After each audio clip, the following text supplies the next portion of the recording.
అనగనగా ఒకప్పుడు పచ్చని చెరువులో తామర పూలు వికసిస్తూ తామరాకులపై కప్పలు కూస్తూ చిన్న చిన్న జీవులు సంతోషంగా జీవించేవి. ఆ చెరువులో ఒక ప్రత్యేకమైన కప్ప ఉండేది. దాని శరీరంపై నీలం, ఎరుపు, పసుపు రంగులు మెరిసేవి కాబట్టి అందరూ దానిని రంగురంగుల కప్ప అని పిలిచేవారు. చిన్న వెండి చేపలు నీటిలో ఈదుతూ అమ్మో ఎంత అందమైన కప్ప ఇది అనే ఆశ్చర్యంతో రంగుల కప్పను చూసేవి.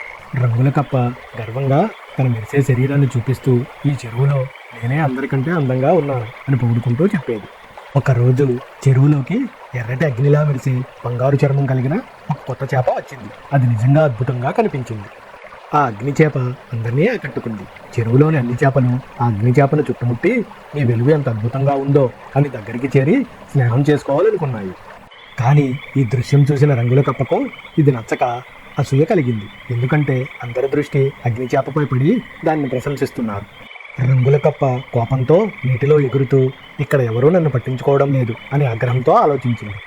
రంగుల కప్ప అగ్ని చేప దగ్గరికి వెళ్ళి గర్వంగా మాట్లాడింది. హే చేప, నేను ఈ చెరువు అందగత్తెను, నువ్వు కాదు అని గట్టిగా అరిచి చెప్పింది. అగ్ని చేప మెల్లగా నవ్వుతూ స్నేహపూర్వకంగా స్పందించింది. నాకు పోటీ అవసరం లేదు, నాకు స్నేహమే కావాలి అని మృదువుగా జవాబిచ్చింది.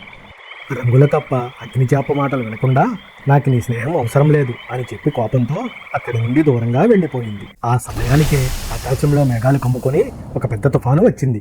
చెరువులో అలలు ఎగిసిపడుతూ నీరు ఉప్పొంగి అందరినీ భయపెట్టాయి. చిన్న చిన్న వెండి చేపలు భయంతో చుట్టూ ఎదుతూ ఎక్కడికి పోవాలి, ఎలాగైనా ఈ ప్రమాదం నుంచి బయటపడాలి అనే గందరగోళంతో పరిగెత్తాయి. అప్పుడు అగ్ని చేప తన శరీరంలో వెలుగును వెదజల్లింది. నా వెంట రండి, నేను దారి చూపిస్తాను అని అన్నది. అగ్ని చేప వల్ల వెండి చేపలు సురక్షితంగా దారిని కనుగొన్నాయి. ఇదిలా ఉండగా రంగుల కప్ప కూడా తుఫానులో ఇరుక్కుపోయింది. సహాయం చెయ్యండి, నేను మునిగిపోతున్నాను అని గట్టిగా కేకలు వేసింది. అగ్ని చేప రంగుల కప్పని గమనించిన వెంటనే దాని వైపు ఈదుతూ ఆగు నేను వస్తున్నాను అని ఈదుకుంటూ దాని దగ్గరకు వెళ్ళింది. అగ్ని చేప తన వెలుగుతో రంగుల కప్పకు దారి చూపించి రంగుల కప్పను సురక్షితంగా బయటకు తీసుకొచ్చి రక్షించింది. రంగుల కప్ప ఆశ్చర్యపోయింది. అయ్యో, నేను నీతో అంత చెడుగా మాట్లాడాను, నేను నిన్ను దూరం పెట్టాను, అయినా నువ్వు నన్ను కాపాడావు అని ప్రశ్నించింది. అగ్ని చేప నవ్వుతూ స్నేహం అంటే సహాయం చేయడం, గెలిపోవడం కాదు అని చెప్పింది. అగ్ని చేప మాటలు విన్న రంగుల కప్ప చాలా సంబరపడింది.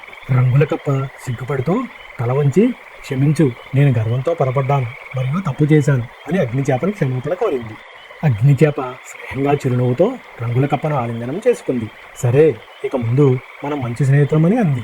తుఫాను ఆగిపోయిన తర్వాత చెరువులోని అన్ని చేపలు మరియు కప్పలు కలిసి ఆనందంగా ఆడుకున్నాయి. రంగుల కప్ప ఇకపై తన గర్వాన్ని వదిలి అందరితో ప్రేమగా మాట్లాడి నిజమైన స్నేహం విలువ తెలుసుకున్నది. అవి నీటి జంతువులతో ఆనందంగా జీవించేది.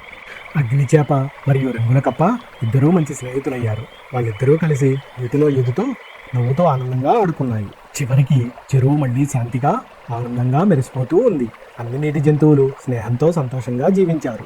మనం గర్వం వదిలి స్నేహాన్ని ఎంచుకుంటే జీవితం అందంగా మారుతుంది. ఇలాంటి మరిన్ని వీడియోస్ కోసం please like and subscribe my channel.